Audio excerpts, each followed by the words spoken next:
Hello, everyone, and welcome to another episode of Lords of Limited. My name is Ben Warney, and joining me on the line, as always, Mr. Ethan Grief Sacks. Pour one out for the weekend that could have been. Yeah, it's a bummer. I can't believe we're recording as early as we are on Sunday, because what was going to happen. So Ben sent me a message earlier this week, and he was like, "Hey, I'm going to be in Cleveland, and that's pretty close to Pittsburgh. It's just a few hours away. What if I just stop by and stay a few nights, and we can record the show?" And I was like, "Oh, it's great!" And we were going to record two of them, and I was going to set up a little kind of live I had brought a table up to my office, and I was like, "Oh, I brought my lights up. Was going to set it up." What happened, Ben? Here's how far we made it. I drive to Pittsburgh from Cleveland, get in about 10 o'clock at night, and I park illegally on Ethan's road, which is very narrow, and knock on his door. He answers, give him a hug. I'm like, hey, I think I'm parked illegally. And he was like, yeah, why don't you drive up here? And while I was driving up to the place I was supposed to be parking, Half a block away. Half a block away. It's literally 30 seconds after hugging Ethan. My girlfriend called me and was like, look, I'm going to be brief. I won't keep you. I just wanted to let you know that the people we were staying with, one of them tested positive for COVID. And I was like, oh, no. So I called Ethan and I was like, hey, assuming that this is a deal breaker because you have a small child. So just let me know. No hard feelings. And you conferred with your wife and ousted me back to Indiana. I did.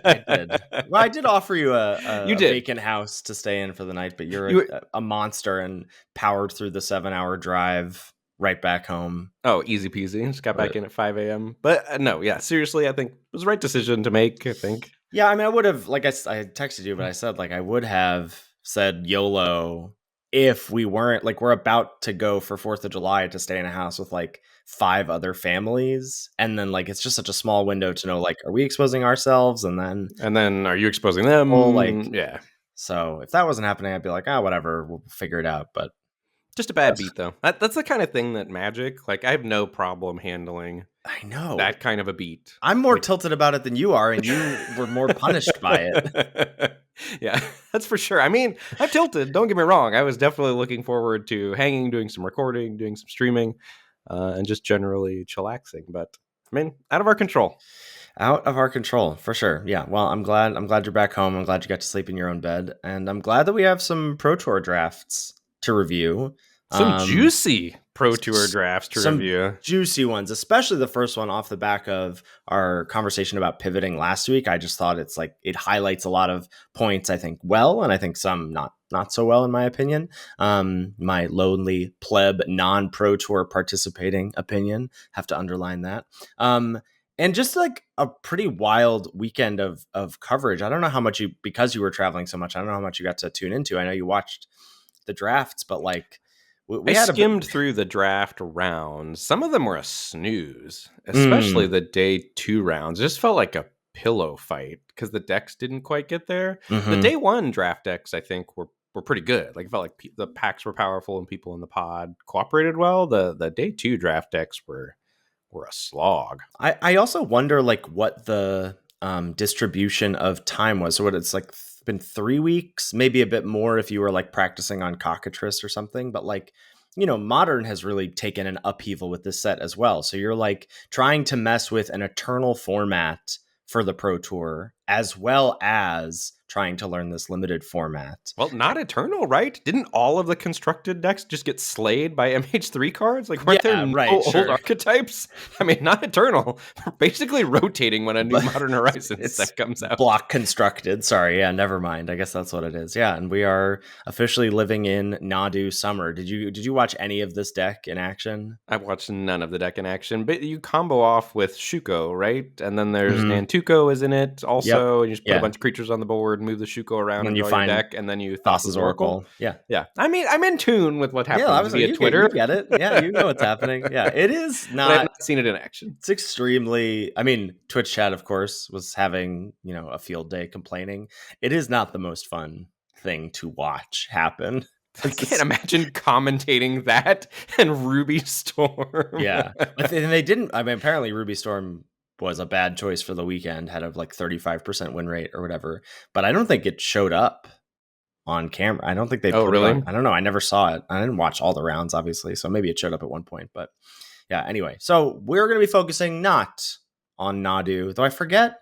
I feel like, did Jacob see it? Jacob did see a Nadu. Somebody saw Yeah. Nadu, yeah. In his draft, which we'll get to a little later in the episode. So we got both drafts. I've got a nice slideshow. If you're listening, we appreciate it. But you should check out YouTube. We're going to have the picks and packs and stuff up on them in a nice slideshow presentation. So hopefully that'll be good and get you on over to the YouTube channel, like and subscribe, all that good stuff. But for now, let's take care of some housekeeping. YouTube.com/Lords Limited. You got to tell the people where to go. YouTube.com/Lords Limited. And I'm going to plug for you because you're doing an incredible job editing. The YouTube channel is crushing it. So if you've not been over there to see what's going on, you should take a stop. YouTube Shorts, baby, they're fun. I'm having fun with the shorts for now. They're interesting. I have no idea why some of them hit and some of them don't. So if anyone can illuminate that for me, that would be interesting. But they're fun to do. For now, let's take care of some housekeeping. First things first, Patreon page, patreon.com/Lords of Limited is where folks can go to give back to the show if they so choose. Show will always be free. We have some great perks over at the Patreon page. Ben, one of the crazy things that we were going to do this week was we were going to record 2 episodes because of the holiday weekend. And we were like, oh, well, we'll have to figure out what are we going to do. And you messaged me, no cap, it's 50 takes after this. 50 takes? Wild. We've done like 3 episodes about this format. We've done 3 like preview crash coursey initial impressions episodes, which is insane. And that means new set season is right around the corner. And that is an excellent time to bring me back to the circuitous story. That's an excellent time to get in on the Patreon because you get access to the Discord. It's popping 24/7 limited tech support. New set season is a great time to get in. And apparently new set season is all the time. Now. Just every month, Watsy just injecting the magic straight into our veins. Yeah. So if you want to be in a community where we're pouring over spoilers, comparing tier lists, doing some practice drafts, all that's going to be on our plates in the coming weeks as we look forward to Bloomburrow and send off Modern Horizons 3. But for now, we're going to welcome our new patrons to the fold the first week that they join. And this week we're welcoming Dan, H-Tight, Kellum, and Das. Thank you. We really appreciate your support. Yeah. Cannot say thank you enough. All right, Ben, it's day 1. It's draft 1. You got three sleeved packs in front of you because of the double face cards in the feature match area, I guess. Are you ready to draft at Pro Tour Modern Horizons 3 Amsterdam? Oh, you better believe I am ready to draft. All right, so pack 1, pick 1, you see the following cards as options. There is, in the commons, there's a Mandibular Kite. This card is great, and I don't respect it enough. This is a single white living weapon. Creature gets +1/+1 and has flying and has an equip cost of 3 and a white. Thoughts about the kite? It's fine. I don't. Great seems a little overzealous. It's not great. It's a good card in a white aggro deck that is not super synergistic in most of the normal aspects. Yeah, it's a lot of words for something that sounds great to me. Speaking of great, there's a Malevolent Rumble, 1 and a green sorcery. Reveal the top 4 cards of your library. You can put a permanent card from among them into your hand, put the rest into your graveyard, create a 0/1 colorless Eldrazi spawn creature token with sack this creature, add colorless. You're being a little loose with the word great here. You're just throwing out greats left and right. Have you ever seen the Blue Collar Comedy Tour with Jeff Foxworthy and those people? Absolutely not. it was like when we were whatever. Okay, yeah. Yes, you lived somewhere cultured, but anyway, like Bill Engvall, Jeff Foxworthy, all these people, all the greats. Yeah, well, it was on Comedy Central. This was a big thing. I'm telling you, you're gonna be the person that the internet is making fun of here, not me. I think this is like a gap in your cultural knowledge here. Fair. But Jeff Foxworthy would do this thing about awesome, like how people overuse the word awesome, and he would tell some story and then he'd say, now that was awesome. That was like the tagline at the end of and that's anyway. That's how I feel about these 2 magic cards. That's fair. There's also an Expel the Unworthy. We're not taking that here. Let's move on to the uncommons. That's where the juice is. There's an Unstable Amulet, 1 and a red artifact. ETBs gives you 2 energy. Whenever you cast a spell from anywhere other than your hand, it deals a damage to each opponent. You can tap it, pay 2 energy, exile the top card of your library. You can play it until you exile another card with Unstable Amulet.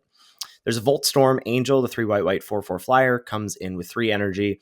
At the beginning of your combat, you can pay 2 energy. If you do, you can either give all of your other creatures +1/+1 until end of turn, or it gains Vigilance and Lifelink until end of turn. And the rare, bit of a stinker, White Orchid Phantom, white 2/2, flying first strike. When ETBs destroy up to 1 target non-basic land, its controller may search their library for a basic land card, put it onto the battlefield tapped, then shuffle.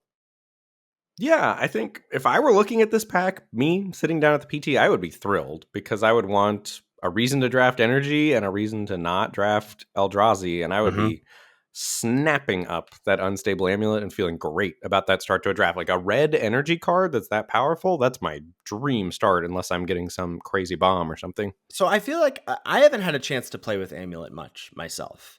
I feel like my take would be to take Voltstorm Angel out of this pack. Is that wrong? Do you think the gap there is too big? You just want to start red more than white? What's going on there? I just think Unstable Amulet's a significantly better card. Voltstorm Angel truly is, it's kind of like Worm Coil Larva or Larva? whatever that card is called in that sense. Like it's 5-drop, it's good, it's powerful. It can single-handedly win the game if your opponent doesn't have removal for it, then you've got energy. But a lot has to line up for that to happen. But if you get Unstable Amulet churning, it is your own personal Howling Mine every turn. I'm serious. 2 mana, and you're getting a card every turn. Plus, you're dealing damage to them when you're playing the stuff off it. It helps you with land drops.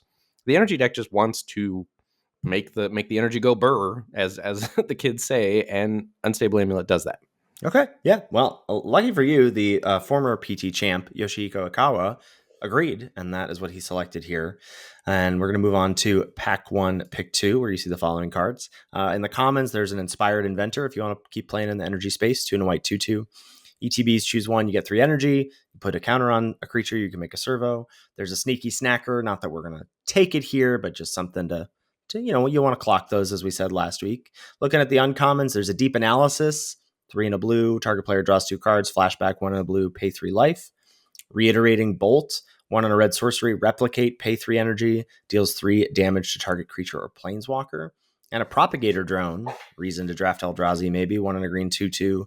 Creature tokens you control have evolve, and you can pay 3 and a green to make a spawn. Yeah, I mean, this is a good pack. Lots of options here. I think after first picking Unstable Amulet, you have to take Reiterating Bolt here, which would be my selection. I would be a little sad to not have an excuse to take Essence Reliquary, because I would think maybe mistakenly with hubris, I would think in a PT pod that I could cook better than other people, but that's probably wrong. They're probably all very good drafters as well. But yeah, I think this is a clear Reiterating Bolt to follow up Unstable Amulet. I agree, and so does Yoshihiko. Moving on to pack 3, the options thin. There's another Malevolent Rumble here, the 1 and a green Impulse. There's a Thraben Charm, 1 and a white, instant, choose 1, deal damage equal to twice the number of creatures to a creature, destroy an enchantment or exile any number of target players' graveyards. There's a Riddlegate Gargoyle, white, blue, 2/2, flyer. ETBs gets 3 energy, you can pay 2 energy when you attack to give something lifelink. And a Party Thrasher, 1 and a red, 1/4, non-creature spells you cast from exile have Convoke, and you can sort of loot a little bit at the beginning of your pre-combat main phase. You can discard a card. If you do, you exile the top 2 cards of your library, then choose one of them. You may play that card this turn. Yeah, I don't love Party Thrasher as a card in general. I mean, it's fine, it's good, it's great. You could say it's great, even. Well, it does have synergy with the amulet, right? It does have synergy with the amulet, yeah, because you're exiling stuff and then casting things from exile. I mean, I think it is the pick here. I don't think there's another card you're supposed to be considering after going Amulet Bolt into Thrasher, but it's not like a, yes, we're doing it, we're locking in red 100% at this point. It's just like, yeah, that's a card I'll take. I mean, for example, I think I would be more excited about Smelted Chargebug in this spot than Party Thrasher. Yeah, that's a great example, and I agree with that. And it's probably not super, maybe it is intuitive to our listeners. Our listeners are smart. Is there any part, like, what are you thinking about, especially because this draft really does dovetail, I think, so nicely about the conversations we were having last week. What does seeing the Riddlegate Gargoyle here do for you? Like, is there any part of you that wants to take it? Is there any part of you that's thinking about, can it wheel? Is there, what's going on there for you? There's no part of me that wants to take it after going red card, and having a reasonable red card to take. But I am noticing it, I think, and thinking, maybe that has a chance to wheel. And certainly reasonable to be blue-white energy splashing an Unstable Amulet and a Reiterating Bolt, depending on how much energy you can put out. But certainly the Unstable Amulet, if you are truly blue-white energy. Blue-white, I think, is one of the better versions at just getting lots of energy quickly, because so many of their cards produce 3 energy when they enter the battlefield. Yeah, right. Makes sense. Yoshihiko also went 3 for 3 with the red cards here and grabbed the Party Thrasher. Moving on to pack 4, there is a Glimpse the Impossible. 2 and a red sorcery. Exile the top 3 cards of your library. You can play those cards this turn at the beginning of the end step. For each of those cards that you didn't play, you get a spawn. I should have noted that it looked like in pack 1 when Yoshihiko took the amulet, it looked like he was, because there was a Glimpse the Impossible in that pack, it looked like he was seeing how many cards were likely to get taken and if Glimpse was likely to wheel, which I thought think was the answer to that is no from his opening pack. It was a pretty weak pack. that it was kind of stinky. And that was the only red card, and that's a good red card. Mm-hmm. Well, I don't. Good. You're throwing around the good word. I don't know. Good. I'm using measured terms here. There's a Thraben Charm. There's a Malevolent Rumble. That's the 3rd Rumble we've seen this draft, I think. Yeah, 3rd Rumble so far. A Grim Servant, 3 and a black, 3/2 menace. ETB, search for something equal to your devotion to black, and you lose 3 life. And a Copy Crook, the clone variant that has Connive when it attacks. Pretty steep drop off here. Yeah, I would agree. Totally off topic here, but Grim Servant is a card that has just gone up, up, up for me here as the format has matured. Because I've been playing Blackmore, and there's been key cards I've wanted to find that have costed 1 or 2 mana. I like that being in the format. Yeah, it's cool. I mean, it's really narrow. Like you have to do a lot of thinking about like, what are you getting? How does your deck support it? When you play it, the 3 life, are you putting life gain in your deck, whatever. But yeah, I like it a lot. So I think, honestly, I mean, we're red. There's no reason to not be red. I think you're supposed to take Glimpse here. I mean, I don't think it's particularly close. And it again combos with Unstable Amulet, right? You're exiling the stuff and playing stuff from exile, so that's nice. But the other thing it starts to do is to give you, if for whatever reason Eldrazi were to flow, a reason to be Eldrazi instead of energy. Like that's the nice thing about Glimpse here. Like you're taking it, you're staying red. Red's really good at being flexible between the archetypes. You could just abandon the amulet and play a red Eldrazi deck. I'm sure there's a non-zero amount of people out there who think the gap between Malevolent Rumble and Glimpse is big enough that you should take it here. Oh, I would say to those people that I disagree completely, but with the caveat that I probably am prone to underrating Malevolent Rumble, but I don't think you can do that. After going red card, right, you have to take Glimpse. Yes. Like, you would have to have some magic crystal ball where you were going to get past Writhing Chrysalis or Titan's Vanguard or something before that would make any sort of sense. I think you got to stay red. Okay, yeah. And maybe you're not red energy, but Glimpse is also an important piece of the Eldrazi decks. Mm-hmm. No, and it also like has whatever if you end up skewing towards red-black and you get a Marionette Apprentice, and then you've got some spawn to sack to that to synergize. Like Glimpse is gluey in that sense. I agree. There was one point, I think it was day 2 draft, they were talking about, well, it's not often you end up Jund in this format. And I was thinking, I've played Jund a lot. I felt personally targeted. Doing it wrong. I felt personally targeted by that comment as well. All right, so 4 for 4 on red cards. Pack 1, pick 5. Some goodies. Evolution Witness, 2 and a green, 2/1, 1 and a green, adapt to. Whenever 1 or more counters are put on Evolution Witness, return target permanent card from your graveyard to your hand. I don't know if you saw my screenshot here, but I finally I played last week when I scrubbed out, and apologies to our YouTube fans who did not get an Arena Open draft. I just went 0-2 and just wasn't feeling posting it, so I didn't. Oh no. I was like I don't want to deal with this. You didn't want the comments to rake you over the coals? Because I already sort of felt like I didn't draft well, and like maybe it's educational or whatever, and I did do a debrief anyway. I felt like I could have made some. It was one of those things where like I made a pivot pick thinking that a certain lane was more likely to be open than not, and it ended up not being open. My deck was kind of messy, so going back, you could be like, oh, you could have taken this and gone down this other path. Anyway.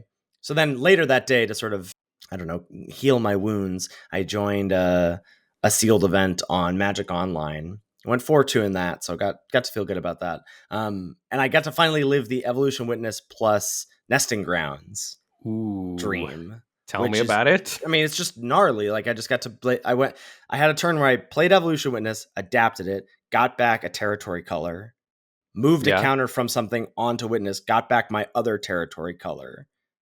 My opponent was like an okay turn. What the heck am I supposed to do about that? I was like, yeah, that's tough. Probably not the pick here, but Evolution Witness, pretty dang good. Demon Inferior, the blue tuck or bottom spell. There's an Obstinate Gargoyle, probably not going to take it. There's a Wastegate Battle Mage, kind of late for that maybe. The one in a colorless 2/2 with kicker green or one in a blue. The green kicker lets you exile an artifact or an enchantment. The blue kicker lets you bounce something your opponent controls. I always want to bounce one of my own things, but you can't do it. And a Conduit Goblin to keep in the energy space. Red, white, 2/2. Comes in with 2 energy. At beginning of combat, you can pay an energy to give another creature +1/+0 and haste until end of turn. Yeah, it's interesting. I think Wastegate Battle Mage certainly piques my curiosity here. That is later than I would expect to be seeing that card. It's just so tough to take it here. I mean, the reason that you started red is so that for a pick 5 conduit goblin Right. like this, you can move in on the pick 5 conduit goblin, not like dance around with, well, it's kind of a late Wastegate Battle Mage. Let's just, pivot into an Eldrazi that doesn't touch my colors. Now, if Wastegate Battle Mage touches red, then we're talking. And like, I'm maybe interested in taking it, but I think Conduit Goblin just slots incredibly well with your first 4 picks here. I think you have to take Conduit Goblin in the spot. Yeah, I mean, when you're starting 4 red cards and in the energy space, the Conduit Goblin feels like oh yes, I'm doing it. Like I'm solidifying myself in red, and we're playing in the energy space, and I'm like, I mean, not that I'm locking in red white pick 5 here, but I'm like 80%. Like, Yeah, I'm would definitely high. want to try hard to be Yeah. red-white after picking this Conduit Goblin here. Yes, Yeah. I agree. Pick 6, there's some nice choices. I mean, there's an Expel the Unworthy as a removal spell, an Electrozoa as a blue energy card, but there's a Perilous Landscape, the Jeskai landscape, and that plays in the red-white space if he even ends up wanting to splash blue. Can help there as well. Yeah, Perilous Landscape is exactly the land you want to be playing in Jeskai, for sure. Okay, and then pick 7, we've got a Contaminated Landscape, so white, blue, black. So again, maybe if we're splashing blue, there's a late Wastegate Battle Mage. You thought the pick 5 one was late. There's a pick 7 Wastegate Battle Mage. There's an Electrozoa again for blue energy, and a Nyxborn Unicorn, 1 and a white, 2/2 mentor, and has bestow for 3 and a white, and the enchanted creature gets +2/+2 and has mentor. I mean, again, my curiosity is piqued about the Wastegate Battle Mage. Like, I'm thinking, well, maybe Eldrazi's open. That's 2 really late Wastegate Battle Mages. Maybe the packs just broke weird to where, like, nobody opened a Writhing Chrysalis and there weren't many Eldrazi cards open, and I could, reap the benefits by moving in. But again, you're gonna miss Nyxborn Unicorn at the PT. Like, it's a 2-drop. It's an aggressive 2-drop. It has the cool synergy with Conduit Goblin where you can haste it out, and then it's a 3-powered thing that puts a counter on the Conduit Goblin when they attack together. I just don't think you can really speculate on the Battle Mage there. Like, on an arena draft, maybe I would. Maybe. I still don't think so, probably. I still think I would just take Nyxborn Unicorn because I like drafting and piloting red-white. That's what I think too. I would be noting it, and I'd be like, dang, what could have been? But what could have been, it's so hard because there's no hook into it early. There's no way to get into it. Yeah, you would just have to decide. You have to take Malevolent I really Rumble. want to be Eldrazi and like be trying to get into it over better cards potentially. Yeah, that I would make the case that the Energy start is just significantly better cards than the Eldrazi start. That's what I think too. I mean, when all's said and done, at the end of pick 7, you have 2 Wastegate Battle Mages and 3 Malevolent Rumbles, that's a great start to a draft, I think. But you don't have any of the heavy hitters. Yes. Like, you don't know about the late game, and that's why Eldrazi's good, is because the deck just says, well, sometimes you can just accelerate to the late game, and then you win quite easily, but the deck also says, if we get to the late game, my cards are better than yours. Right. Pick 8 grabs a Tempest Harvester, again, playing in energy, grabbing the first blue card here after taking the Perilous Landscape. And the wheel is quite interesting, Ben. Well, and I think that Tempest Harvester pick is also worth noting because red has been drying up. Like, you can't quite feel it from what we're describing here auditorially necessary. But after the Conduit Goblin pick, like, you're kind of feeling like, am I getting pushed out of red-white? So I like taking Tempest Harvester here as a blue card that actively makes energy over a Bountiful Landscape that just is a blue-red-green land. Well, and think about the kinds of cards we're talking about. Like, not that you're expecting to see a Galvanic Discharge, but we haven't seen one of those. We've seen a couple glimpses. No Smelted Charge Bugs, no Fanged Flames. Like, the kinds of cards you would expect or want to see late. Molten Gatekeeper, Void Pouncer even. Just like something to let you know what.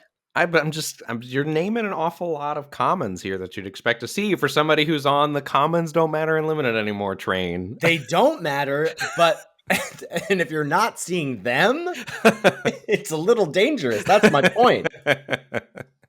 That's my point here. So yeah, the Tempest Harvester pick is interesting because I guess there is a bountiful landscape in the pack, the green, blue, red land. So maybe you could take that if he was hedging for splashing blue, but he's going to be more than hedging for splashing blue because here's what happens on the wheel. We get Mandibular Kite back from our first pack, which is great. Thinking about being, I mean, that's where it's great. Pick 9. You think about it, pack yes, 1, pick 1, it's great. Yes, I agree. Pick 9 Mandibular Kite is awesome. That is awesome. Bountiful landscape there, the teamer one. And then pick 11. Ding, ding, ding, ding, ding. Riddlegate Gargoyle is here. I mean, is it ding, ding, ding, ding, ding? It's tough. I'm saying ding, ding, ding as signals, but also this is what we talked about last week. Sure. Yeah, wheeling. Yeah, and I think Yoshihiko did set himself up well for a potential pivot to blue-white. I mean, I'm still at this point not thinking I'm blue-white. I still think I'm 75% to be red-white or something with maybe 80%, like a 20% chance to be blue. A lot of stuff has to happen before I'm interested in moving off this conduit goblin and having blue and white be my base colors. That's so interesting. I feel like and it's one of the reasons I find this draft so interesting is because I think you have to have some picture in your mind about what you're doing, or you have to be giving the whatever percent weight you're giving to it. And I feel like I'm flipped. I feel like because I think part of it is I don't see Amulet as powerful as you and Yoshihiko do, and I think that's just a wrong assessment on my part. But 2, I'm just giving so much more weight to Riddlegate Gargoyle because that's red has not seemed open. I'm like, I don't even like my red cards that much. I like Goblin, but if red's not open, I can't do that. Yeah, I mean, you're throwing away a lot of picks potentially. Riddlegate Gargoyle certainly does get more weight in the sense that you got it late. Yeah. I mean, my plan from this point forward, I would still be hoping and trying to be red-white, but I think in close spots, I would be biasing white so that I leave myself the avenue to figure out. But basically, the other thing that energy does, and because I've done this a lot, I am by far the most experienced at drafting energy in the format, is if you just take the good energy cards, a lot of times the draft figures it out for you. If you'll just take every premium energy card, you end up getting pushed towards base red, white, or blue, white, one way or the other. Yeah. I think that's the really good point is okay, you take the gargoyle here and try and toe the line. But then I think you have to figure out one of the things that I think, spoiler, that Yoshihiko doesn't do, or he decides to do something that I wouldn't do. But I think one of the things you have to do is notice when you're deciding. I'm going to try and toe the line with white cards, but then at a certain point you have to say, all right, now I'm red white, or now I'm blue white. Well, and I think the other thing that's interesting about this, or different, that changes in my thought process when I see the Riddlegate Gargoyle, more than I'm red white or I'm blue white, getting this Riddlegate Gargoyle on the wheel makes me feel like I'm energy. Whereas prior to getting this Riddlegate Gargoyle, I felt like I was red white aggro. With a small energy component. And wheeling this makes me want to try to play harder in the energy space. Yeah. And then shockingly, last 2 cards, Malevolent Rumble, pick 12, and a Trickster's Elk, pick 13. So, like we said, going to try and stay base white. Still trying to figure out if we're red, white, or blue, white. What goes on in pack 2? All right, pack 2, pick 1. You see the following cards as options. There's a Cyclops Superconductor. That's the blue-red common that makes 3 energy when it ETBs, the 2/2. There's a Metastatic Evangel, the 1 and a white 3/1, and whenever a non-token creature enters the battlefield under your control, you proliferate. There's Emrakul's Messenger, 1 and a blue for a 2/1 with flying. Whenever you draw your second card each turn, make a spawn token. And the rare in the pack is Ral Monsoon Mage, 1 in red for a 1/3. Makes your instants and sorceries cheaper. And whenever you cast an instant or sorcery, you have a chance to flip it. You flip a coin, and if you win the flip, Ral returns transformed as a Planeswalker. What do you like from these 4 cards here? I mean, I like Emrakul's Messenger, but I think based on our conversation and based on what I should do and how it plays with, energy and maybe some plus one counter stuff that we're going to have from the unicorn, Metastatic Evangel, I think, is the clear pick here. Yeah, and to me, this is making a concession, kind of. I think in the name of trying to stay open, because I do think if Yes. you know you're going to be base blue-white, Emrakul's Messenger is likely a better card. Yes. But I think Metastatic Evangel is powerful in that it leaves you more flexible, and you're not taking that big of a hit in intrinsic power level or synergistic power level or whatever you want to say for the Evangel. All right, moving on to pick 2 after the Metastatic Evangel pick. See the following cards as options. There's a Hex Gold Slith, 1 and a white for the 2/1. ETBs, you get 2 energy, and whenever it attacks, you can pay 2 energy to give it first strike. And whenever it hits, you get a +1/+1 counter on it. There's Ether Spike, the energy counter spell, another Emrakul's Messenger, as well as the MDFC Razorgrass Ambush. That's either a plains or deals 3 damage to target attacking or blocking creature. Yeah, I mean, this is close for me, I think, between the MDFC and the Messenger. Again, yeah, I don't know. I kind of want to just take Razorgrass Ambush and think about keeping the red-white dream alive, just towing the line. But if we're towing the line, what are we doing it for if not for something powerful and cheap and evasive like Emrakul's Messenger? This is a very close pick for me. I agree. Also a very close pick for me. I think I probably would have taken Razorgrass Ambush, but I kind of like the Emrakul's Messenger pick. I like it if it means what I want it to mean, but it doesn't seem to mean that to Yoshihiko. Right, which is that you're planning on moving into blue-white. Yeah, right. So that's what he selects here, but yeah, it doesn't seem to solidify him into blue-white like I would think it should. All right, so now you've got the Evangel and the Messenger. You see the following cards as options. There's an Inspired Inventor, the 2 and a white 2/2 that can ETB get 3 energy, put a +1/+1 counter on something, or make a servo. You got the Tempest Harvester, that's the looter that we've already got a copy of.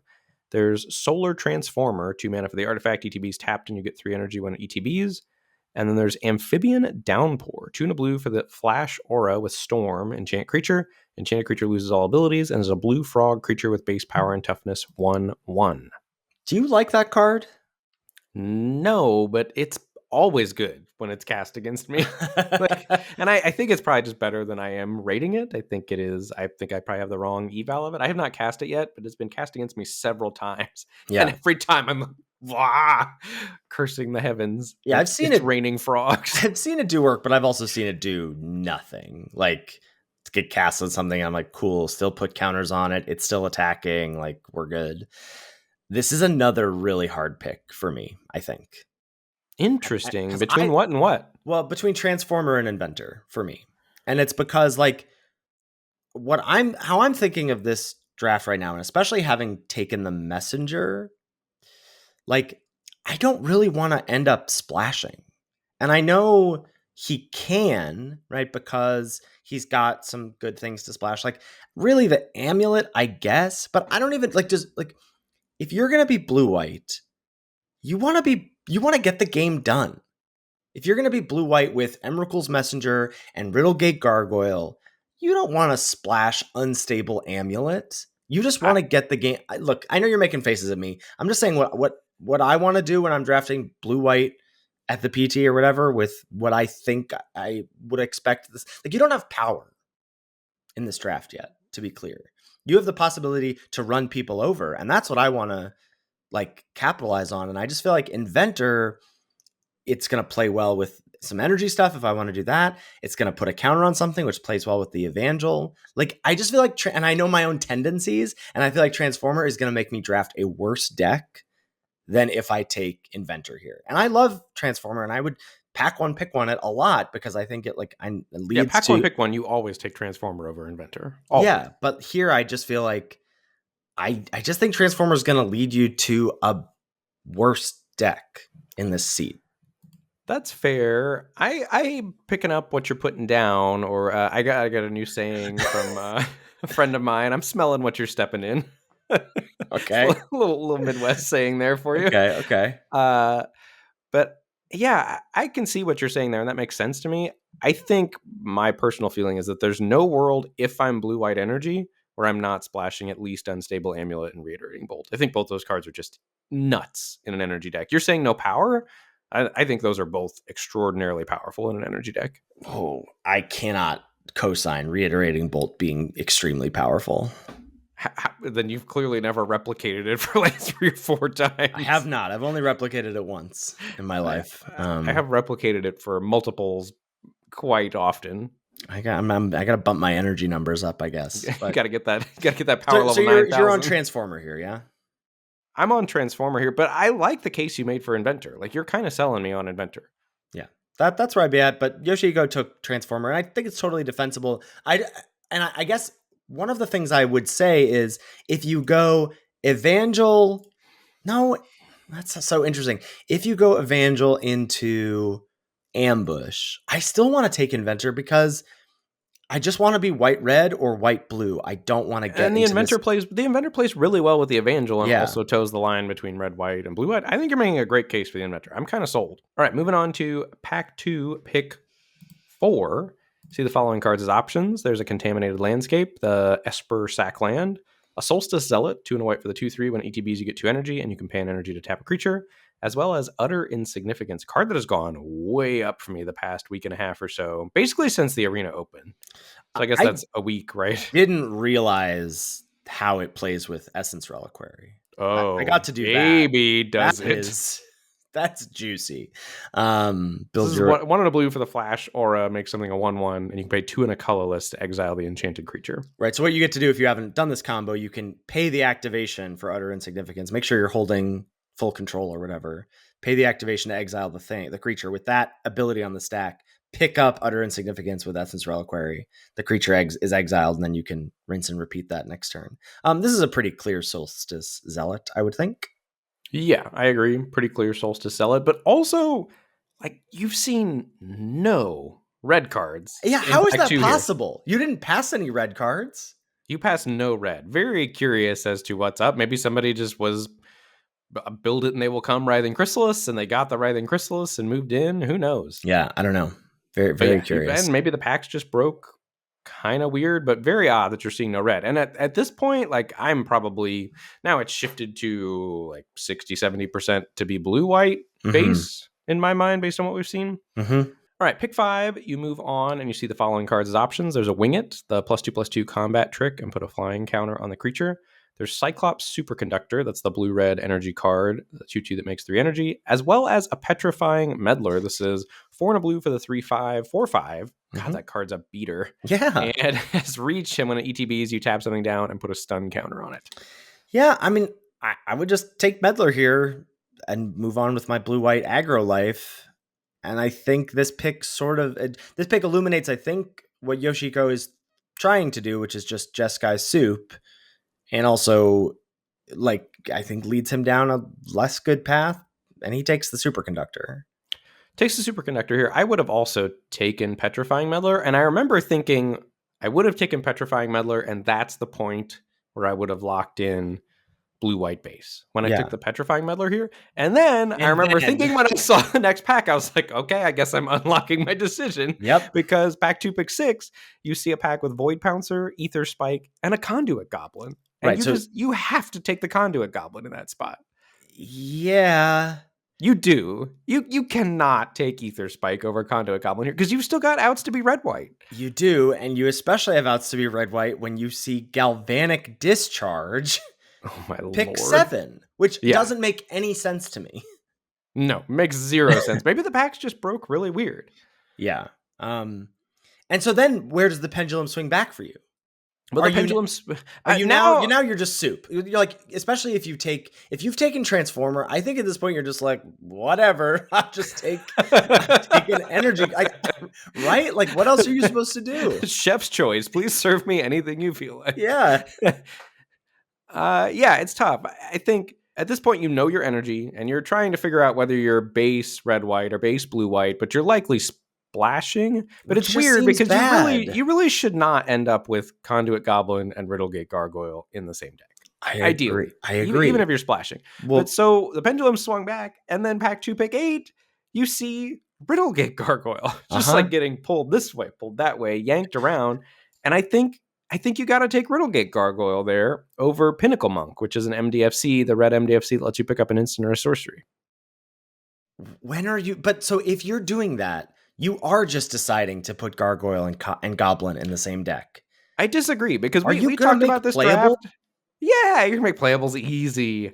Listen, I have done this exact draft here numerous times on Arena. And so what are you like? How are you gonna decide?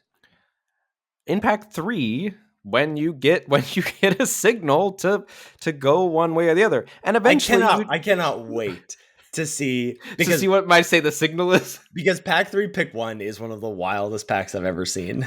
It is it is a wild pack. I agree, but I think I think there's more of a case for what you're like you earlier than I think me and Yoshihiko wanted to lock in on blue white. And I think that would allow you to lock in on blue white earlier. I wasn't like, I'm more on board with Yoshihiko's route through this point so far forward. I think I would have drafted very similarly to him up to this point. I don't really start to diverge from him until pack 3. Do you not feel ill? Like I feel if I have the picks that you and he have, I feel sick to my stomach. No, baby. It'll all work itself out because energy is that way. And it's not the end of the world. I think it is the end of the world having Riddlegate Gargoyle in a base red-white energy deck. But I don't think it's the end of the world. It's not great. I've done it before, but you really don't want to do it. I'm not. You're not selling me. I'm not selling you. You're selling me on a messy draft here. Here's, I think, the difference. I think Unstable Amulet and Bolt to me are reasons to put as many cards that just make energy in your deck as possible. Yeah, I think that's the difference is you're anchored in those picks, and I feel much less married to them. And I'm not saying that that's right, but that's why it's much easier for me to abandon those two cards than you. Yes, because I think there's no world I'm not playing those two cards. After taking Solar Transformer, which I think I would have done, even if I go base blue-white, I'm at least putting Unstable Amulet and Reiterating Bolt in my deck, and now also Galvanic Discharge. I'm hoping to not end up with the Conduit Goblins in my deck if I go base blue-white. But yeah. And it's a messy wheel, too, because he gets Cyclops Superconductor pick 9. That just doesn't matter, though, because you're never going to be blue-red, and that's not good enough to splash. That card is atrocious. I agree. And we usually don't go this deep in the drafts, and we'll probably have to shortcut the second draft, but it's because there's just so many interesting points in this. And this pack 3 pick 1 is the wildest pack. Like, it's truly the case of, like, can you just take the pack and run that I've ever seen. So here's what he's got. There's a Riddlegate Gargoyle in the pack. And then moving on to the uncommons, there's a Spawn Gang Commander, the 3-red 2/2, makes 3 Eldrazi Spawn. You could pay 1 on a colorless, sack a spawn, deal 2 to anything. There's a Royal Cartographer, 1 on a blue, 1/3, landfall, get an energy, tap, pay 6 energy, draw 3 cards. There's a Static Prison, single white, exile a non-land permanent opponent controls, you get 2 energy. At the beginning of your pre-combat main phase, sack Static Prison unless you pay an energy. Volatile Stormdrake, we got 2 rares in the pack. Volatile Stormdrake, 1 on a blue, 3/2, flying hexproof from activated and triggered abilities. When ETBs exchange control of Stormdrake and target creature and opponent controls, if you do, you get 4 energy, and then you can sacrifice that creature unless you pay an amount of energy equal to its mana value. What's your evaluation of this card? Not great. Really good if you can stick it on an empty board. Sticking it on an empty board, great. I actually found that it's a pretty good answer to Writhing Chrysalis. Ooh. I found that to and Nadu, right? I've not done that myself. Well, yes, and Nadu. And look at you. You know all about the modern tech format. And then another rare is Philia Exuberant Shepherd. 1 on a white 2/2 flash. When it attacks, exile up to 1 other target non-land permanent. At the beginning of the next end step, return that card to the battlefield under its owner's control. If it entered under your control, you put a +1/+1 counter on Philia. Yeah, this is where I pretty strongly disagree here. I think you slam Philia Exuberant Shepherd here, and I don't think it's particularly close. Taking Royal Cartographer says, okay, we're going to be blue-white to me here, and I don't think you necessarily need to do that. Well, and it says you don't want to be aggressive. Right, which is weird. With that. And it also says you just want to take a worse card. Like, Philia is nuts in general and nuts in an energy deck. Yes. Yeah. That's you got to take Philia there. And I think you have to be, the pendulum has to, if it's not already swinging to blue-white, with the Riddle Gate Gargoyle in this pack, And you expecting you to wheel expect it it. to wheel with how powerful this pack is and how open. And like, you got a Riddle Gate Gargoyle pick 11 pack 1, so you could get it pick 9 in pack 3. Especially with how powerful this pack is. I would take Felia here and plan on wheeling Riddlegate Gargoyle. And this is the time where, like now for me, like at the end of pack 2, maybe 50-50. I don't know what percentages I was, but seeing this pack 1 swings it towards blue-white. I don't know how much, but it swings it towards blue-white for me because I'm planning to wheel the Riddlegate Gargoyle. And then I think with this pick 2, which is a choice of Perilous Landscape, that's a Jeskai land, Jolted Awake, the energy, rebuy a card from your graveyard, Thraben Charm, the removal spell, and then in the uncommons, there's an Emissary of Soulfire. That's the blue-white one that makes 3 energy and can put exalted counters on things. I take Emissary of Soulfire here, and this is where I say I'm blue-white. Base, for sure, 100%, and I'm going to try to splash a couple of red cards that do not include Conduit Goblins. Yes. I think Yoshihiko largely agrees, except it's not really how the build ends up. So then pick 3. He's got another really tough choice between 2 great 5-drops. There's Depth Defiler, the 3 blue 3/5. When you cast it, you choose one. If it was kicked for a single colorless, you choose both instead. Return a creature to its owner's hand, or target player draws 2 cards, then discards a card. And the Ajani Saga, 3 white, Chapter 1, exile a creature with power 3 or greater. Chapter 2, make a 2/1 cat, put a Vigi counter on something. And Chapter 3, target creature you control gains double strike until end of turn. It's a close pick, I think. I would take a Johnny Fells. I Yeah. agree it's close pick, but you want interaction. And then more blue and white options. I'm not sure I'd love where we land here for Yoshihiko. In pick 4, there's 3 removal spells: Utter Insignificance, Expel the Unworthy, Razor Grass, Ambush, and a rare Dreamtide Whale, 2 and a blue, 7/5, vanishing 2. And whenever a player casts their second spell each turn, proliferate. Yeah, love the Dreamtide Whale here. Are you not on Dreamtide Whale as the pick? I am not, I think. I don't know. Dreamtide Whale is tough. I think the fact that you have, what's it called? The 3/1 that proliferates as well makes me a Metastatic Evangel, yeah. The fact you already have Evangel makes Dreamtide Whale better. But like, Man, your deck is so cheap. Like you're wanting a signal to go blue white or white red. To me, like the Emissary into Dreamtide Whale is I'm taking Dreamtide Whale and I am locking in blue white low curve. I mean, you already locked in blue red white. Cards. You already locked in blue white. This is definitely 100%. I'm locking it in here. 100%. I mean, if I have my route through the draft, I like Whale a little better because my deck is more streamlined. You know, I'm just nervous. Just nervous about, like, it's sort of like the gap between this pick. Oh, and I'm not splashing red. That's the other thing. And so I want removal here because I don't have Discharge and Reiterating Bolts. That's fair. But I mean, with Yoshihiko's route, are you not more excited about Whale? I'm nervous about double spelling. Because of the mana? Because of the mana. Yeah, I think, but this is the weird thing. Like, this is where I really diverge from Yoshihiko. So I think we should just go ahead and say what happens at the end of this draft. Yes. So that we can have a conversation about it. Mm-hmm. So Dreamtide Whale pick 4 into another Dreamtide Whale pick 5. And at that point, I'm like, yes, we are base blue-white, playing a couple red cards in. And so pick 6, there's a Riddlegate Gargoyle in the pack after these 2 Dreamtide Whales. And he takes Tranquil Landscape over them, the blue-white-green land, which was just flabbergasting to me. Yeah. Like, I would have taken Riddlegate Gargoyle there. And then pick 7 picks up a Solstice Zealot, that's the energy tapper.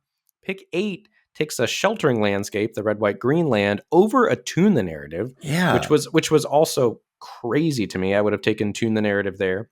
And then pick 9 wheels Static Prison and Riddlegate Gargoyle, and I think correctly takes Static Prison there. I would have taken that as well.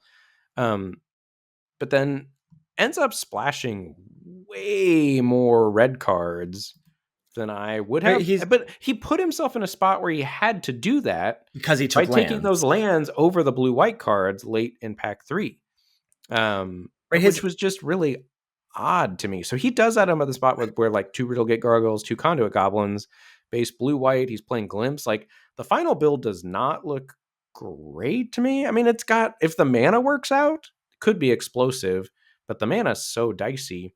I think I would have taken blue-white cards towards the end of pack 3 and had a higher blue-white playable count, and then only been splashing Discharge, Bolt, and Amulet. Because he's also splashing Party Thrasher and Glimpse. And two And two Conduit Conduit Goblins. Goblins, Like, yeah. he's just Jeskai, and I would have truly been base blue-white splashing 3 red cards. Yeah.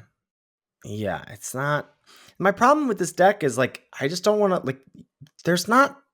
And maybe I'm I guess, again, I'll say I'm underrating Amulet or whatever. There's not power here to warrant this messy of a mana base. I agree. But certainly with this build. But I think my build... I think both of our builds would be better than this one, but I think the mana is fine in my build as well. I'm only splashing 3 cards. You already had some fixing. You have the Solar Transformer. Yeah. Yeah. But didn't, he started off the day just fine, went 2-1 with this deck. That's a fine start too. You're not getting your 8-0, but you can have a respectable record at the end of day 1, starting off the draft with a 2-1, which honestly kind of feel like you could swing the pendulum any way with this deck. Like, it could go 1-2, it could go 0-3. Right, if the mana didn't work out. Yeah. Yeah. Should we take a look at Jacob's draft, which is less interesting, I think, just in terms of the full scope of it? Because interesting in the sense that if you like looking at car crashes on the interstate, like, is interesting that way. Wow, shots fired! Sorry, Jacob, I don't know you at all. Cow. Oh my God. Armchair quarterbacking, didn't start the PTA, no. Yeah. All the normal caveats, but I kind of agree. All right, Mr. Car Crash, what happens at the start of this draft? So pack 1, pick 1. Jacob sees the following cards as options. There's Galvanic Discharge, the red deal 3, make 3 energy. Solar Transformer, the 2-mana artifact that makes 3 energy on the ETB. A Reckless Pyro Surfer, the 2/2, whenever you have a land enter the battlefield, it gains Battle Cry. Riddlegate Gargoyle, the blue-white common energy card, as well as Monumental Henge in the rare slot. That is the planes that you can pay 2 white, look at the top 5, put a historic from among them, and put it into your hand. Pour one out for lands like this in Magic. Like, I had this in the Arena Open in a great deck, and if you're activating it, you're just losing. Yeah. Or you're so far ahead. Like, yeah, but it just is completely irrelevant. Yeah. Just from a different time that utility lands like this mattered. Different age. So this is just a pretty clear discharge, right? I think this is a pretty clear discharge. You can maybe make a case for Solar Transformer if you love that card, and I do love that card, but I think you're taking discharge as interaction at the PT. And you're clocking Riddlegate Gargoyle. Yes, for sure. Okay. For sure. All right, moving on to pack 1, pick 2 with a Galvanic Discharge in your pile. See the following cards as options. There's a Smelted Charge Bug, the 1/3 menace that makes 2 energy. Kozilek's Unsealing, that's the blue enchantment that makes Eldrazi spawn on creatures 4, 5, or 6 mana value, and then draw 3 on 7 mana value. There's an Eldrazi Repurposer, the 2 and a green 3/3 that makes an Eldrazi spawn on ETB and Death. Basking Brood Scale, the Basking Rootwalla Eldrazi version. And then Ondu Knotmaster, the black-white uncommon that can put +1/+1 counters on things, is a 2/2 lifelink and grows whenever modified things die. As well as Kozilek, the Broken Reality in the rare slot. 9 mana, 9/9. When you cast the spell, up to 2 target players each manifest 2 cards from their hands. For each card manifested this way, you draw a card. Other colorless creatures you control get +3/+2. I haven't cast it. Also have not cast it. I've had it cast against me. Pretty good. Me too. It's very, very good. It's also 9 mana. It's also the PT. It's day 2 of the PT. Do you expect things are going to come together where you can cast a Kozilek? I mean, it's very castable in this format. Is it? Yeah, it's castable in this format. I mean, in an arena best of 1 pod, sure. Where they don't know. Yeah, but like, it doesn't take that much. Like, the Eldrazi deck, if you get an Eldrazi deck, even not a premium one, can put 3 Eldrazi spawn on the battlefield pretty trivially easily, and then all you have to do is get to 6 mana. Yeah, it's scary to take Kozilek and pass Repurposer and Broodscale here too.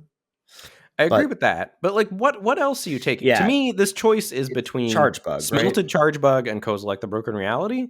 And like, it's so hard for me to pass Kozilek for Smelted Charge Bug. Like, Smelted Charge Bug will be great in the energy deck, but what you're saying by making that pick and passing Repurposer, Broodscale, and Kozilek then is that, like, I'm out on Eldrazi. Even if it's open. I want to give myself a chance at drafting Eldrazi. I think I would take Kozilek here, and I don't want to draft Eldrazi. Yeah, I'm scared. I don't know. I don't know what I would take in the moment here. But I agree with your sentiment that, like, if you don't take Kozilek here, you're saying I don't want to draft Eldrazi even if it's open, and I think that's a bad thing to say. And not that you have to. Like, I mean, you could get past Writhing Chrysalis and just be in, like, Yeah, after that. right. If you take Charge Bug, I don't know. Maybe you're supposed to take Charge Bug. I think for me, my plan is take Kozilek, put no weight on it, and if Eldrazi comes, it comes. But if you're not putting weight on it, just take Charge Bug. That's the tough spot. Yeah, that's the tough spot. I still think I would take Kozilek. But and I will say in Jacob's defense here, because I came in pretty hot. Sorry, Jacob. Really did. Came in guns blazing. This was a very hard seat and a very messy draft. Yeah, no, it's extremely hard. We're in pick 2 and we don't have consensus or opinions, and we have time has been called. Like draft. So very, very hard pick 2. Pick 3, right. It's a pretty easy follow-up to the Kozilek, I think, because there's a Nightshade Dryad. Yeah, this is like the Eldrazi draft of my nightmares, is pick 3ing Nightshade Dryad. Here's the thing about you, is that if you are not happy to take a Nightshade Dryad after you shouldn't take Kozilek. You should never take Kozilek. That's why I don't draft Eldrazi that much, because I just hate taking Nightshade Dryads societally. What do you want to take here? So the other options are Riddlegate Gargoyle, and then there's 2 black artifacts, Etched Slith, the 1 black 1/1 menace, deals combat damage to a player, it gets a counter on it, then you can remove a counter from something, and Refurbished Familiar, 3 black 2/1 affinity for artifacts, flyer, ETBs, each opponent discards a card. For each opponent who can't, you draw a card. Do I want to take? Nothing, but like you could flip a coin and hand me a Gargoyle or a Refurbished Familiar, and I'm not sad, I don't think. But what would you take here? What would I take if I were Jacob? I would take Nightshade Dryad, and I would just be feeling miserable. I can't even begin to understand what your thought process is, but it's complicated upstairs. All right, moving on to pick 4. So we've got Discharge, Kozilek, and Nightshade Dryad. See the following cards as options: Nyxborn Unicorn, Vaultstorm Angel, that's the 4/4 flying angel that makes 3 energy and then can give itself vigilance and lifelink, and another Riddlegate Gargoyle. This is now 3 Riddlegate Gargoyles in 5 picks we've seen. 4 picks. Pick 1, pick 3, and now pick 4. I want to take Angel here, but I feel like you're going to tell me that's wrong and I should take Gargoyle. Oh, no. I want to take Angel here also. And that's what Jacob does as well. But once I take Angel here, I'm like, you're out. Done. Yes. Like, I am done with Eldrazi when I take Angel here. Like, I dipped my toe in the water. It felt real cold when I stuck my toe in the water, and I am just out. Not swimming today. Yeah, so basically throwing away Kozilek and Nightshade Dryad as picks. Hopefully not throwing away Discharge, but we'll see. Yeah. And Jacob takes Voltstorm Angel as well. So honestly, I'm pick for pick with Jacob so far. So maybe I'm train wrecking as well. I don't know. Moving on to pack 1, pick 5. I think this is kind of where I start to diverge. Yeah, I would take the same pick here. I remember thinking I would take the same pick. Yeah, I would not. So anyway, here's what's in the pack, listeners. So there's an Obstinate Gargoyle, the black-white 2/2 Gargoyle with Persist. There's Dreadmobile. The 3/3 pour one out for my Dreadmobile is one of the best black uncommons in the set. Yeah. Not the case. That's a 3/3 vehicle that can pay 1 to sacrifice something to put a +1 counter on itself. There's Nyxborn Unicorn, the 2/2 card with Mentor and Bestow. And there's an Eldrazi Ravager, which is 5 and a colorless for a 6/6 Eldrazi with Annihilator 1. Yeah, I would take Unicorn here, personally. And just be looking to draft red-white beats. I think that's reasonable. Or white X beats. But like white X beats. Voltstorm Angel felt like a good enough off-ramp. I feel like the water's cold, as you said, and I don't think Eldrazi Ravager is good enough. That's fair. I think after taking Nightshade Dryad, I would take Eldrazi Ravager here, because I feel like that's signal adjacent. Like, powering out an early Eldrazi Ravager can be a problem. And maybe that's just me not being sensitive enough to being panicked enough about my curve at the PT. I could see Nyxborn Unicorn being the right pick here, but I think I also would have taken Eldrazi Ravager. Yeah, that is what Jacob took as well. So you're still pick for pick. All right, moving on to pick 6. You see the following cards as options. There's an Etched Slith. That's the 1 and a black 1/1 menace that grows as it connects with the opponent. There's Smelted Charge Bug, 1 and a red for the 1/3 menace. Serum Visionary, the 2/2 ETB draw card, the 2 and a blue. A Cursed Marauder, the 1 and a black 2/1 Edict effect. Dog Umbra, 1 and a white for the aura, where the creature can't attack or block, or if you put it on your own creature, it gets essentially a regeneration shield. And then there's Foreboding Landscape as the land here, the black, blue, green land. This pick is really hard. It's really hard, but like Jacob selected Foreboding Landscape, and that is the last card in consideration for me, I think. Or maybe slightly ahead of the 2 black cards. Well, again, I will say to you, like, if you're not taking, I think based on Jacob's picks, Landscape is right. Interesting. And that makes me feel like, what are you doing? Unless you're like treating one of these cards as a signal, which I could see. Because for me, having just taken Unicorn, I think you could just make a case for take Dog Umbra. It's a white removal spell. I think a Cursed Marauder is really good. And there was an Obstinate Gargoyle in the last pack. And I'm not saying I'm like dying to draft black-white, but like it does feel like black is open. Etched Slith and Marauder pick 6 feels like... I don't love Etched Slith as a card. I think it's pretty poor. I would take Dog Umbra here. No Draw's Claw, am I right? It's no Draw's Claw. Preach. I think I would take Dog Umbra here. And I think I would be a pick slower than you. I would take Dog Umbra here, and I would be planning to be white and figure the rest out. Okay. Yeah, I think that's reasonable. Jacob takes Foreboding Landscape, and that's why I feel like, well, it's certainly after this next pick, like we don't need to dive in because like you and I are just so gonna diverge so heavily from what he does that I don't feel like it's that useful to discuss. Pick 7 is a huge divergence here because for our path, there's an Indebted Spirit, single white 1/1, Afterlife 1, and has Bestow for 2 and a white, enchanted creature gets ++1 and has Afterlife 1. And there's a Quorum the Undertaker. Pick 7. 1 black, red, green. 05 gets +X/+O, where X is the greatest power among creature cards in all graveyards. When it attack, each player mills a card, and during each of your turns, you can play a land and cast a spell from among cards in graveyards that were put there from libraries this turn. And that's what Jacob selects. Yeah, I mean, I don't hate that pick. In fact, I kind of like that pick given the landscape. Yeah, I think that's kind of what you're priced into doing. Yeah, but I think what's weird is that I feel like he navigates the draft thinking he's red green, splashing, but then moves into black. Yeah. Well, sort of because of how things work out. Like he gets like late Wither and Blooms, whatever. But like this in conjunction with seeing the late black in this pack would have made me be like, all right, I'm going to go into black. Maybe I'm black green and I splash the discharge, whatever. But that's what I'm going to move in for. But yeah, if we're on our path of Angel, Unicorn, maybe Dog Umbra, then you just take Spirit here. Well, honestly, I kind of like Thriving Skyclaw more than Spirit. I don't think Spirit's much of a card. Thriving Skyclaw isn't much of a card. You don't want, but like you just want to get deeper into white. You don't want to get deeper into white. Yeah. You haven't seen red since Galvanic Discharge. I mean, truly, in fairness to Jacob, like there is no good path through this pack 1. It's extraordinarily hard.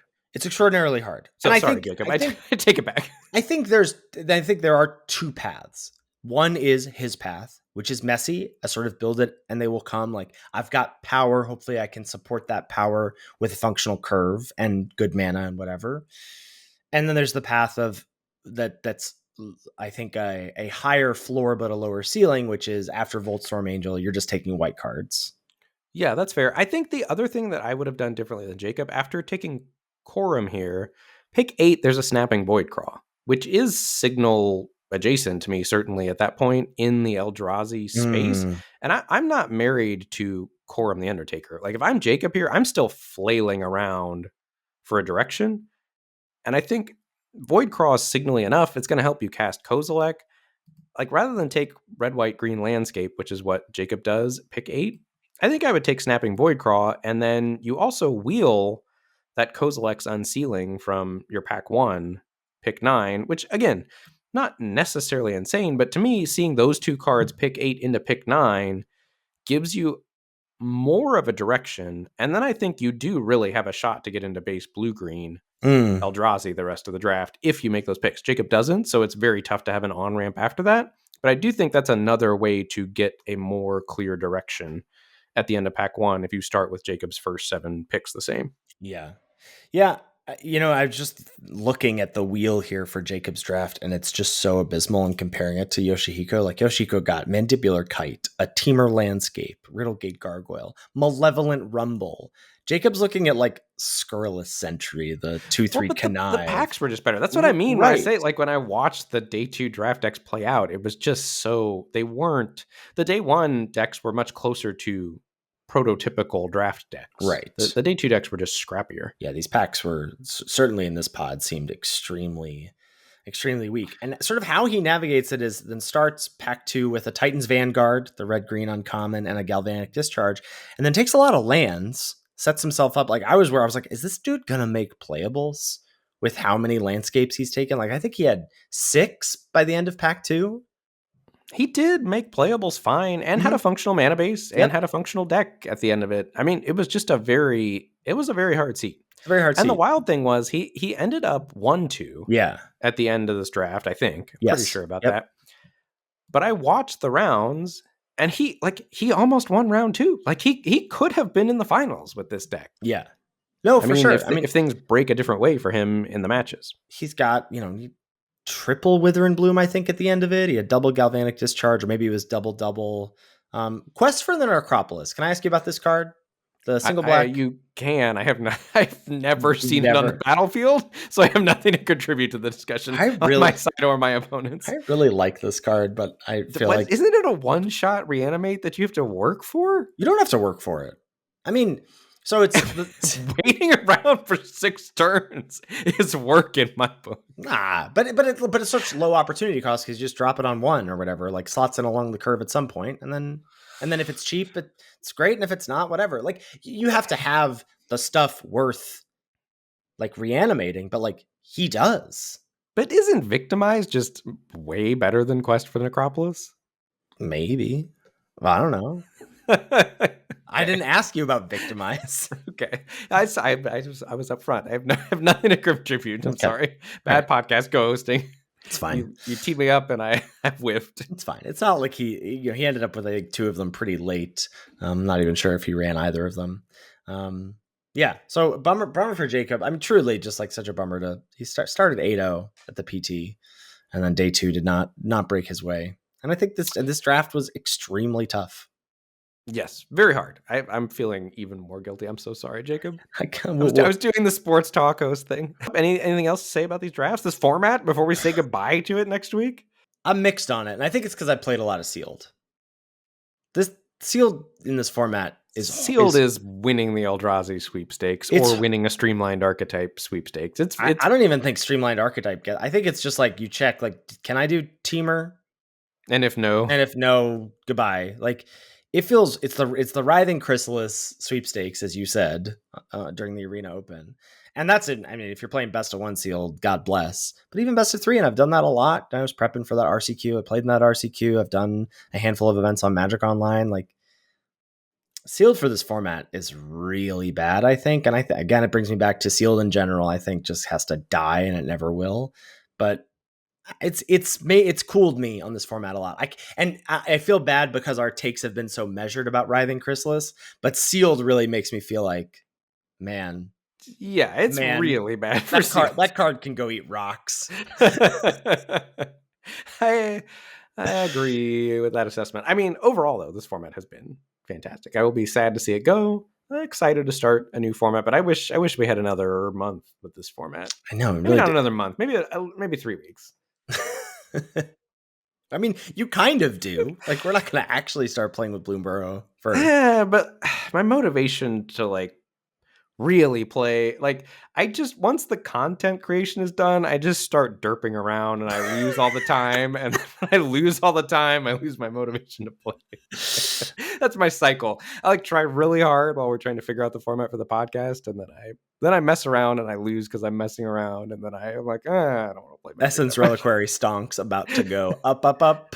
for you. That card has been a blast. I have played with that card a ton over the last week and a half. It's been awesome. Yeah, it's very fun. Okay, great place to wrap us up. Thank you, as always, to Salty Pretzels for our intro and outro music. Thanks to Jacob and Yoshihiko for providing the content for this episode. You do really feel bad. I feel terrible. I came in hot. Because what if he listens? It's so bad. It's like leaving a terrible YouTube comment or something. Yeah. Well, hopefully he made it past the initial outburst. Trainwreck. Yeah. You can find all of our content on our website, lordsoflimited.com. You can also get in touch with us there via our comment section. Jacob, if you have some words for Ben. But there's also links to... My DMs are open. I'm so sorry. Links to our Patreon, links to our episode backlog, our YouTube channel, our Twitch streams, respectively, our tier list for MH3 as long as it's relevant for the next few weeks. All that good stuff available at lordsoflimited.com. If you've got any feedback about the show or any questions or a JLK, what's the play? Shoot us an email at lordsoflimited@gmail.com. Yeah, the JLK what's the plays were popping for OTJ. They were not for MH3, folks. So if we want that segment to continue, slide in to the email DMs and get us those. Thank you so much for listening, and we'll catch you next week for another episode of Lords of Limited. Thanks, everybody. See you later.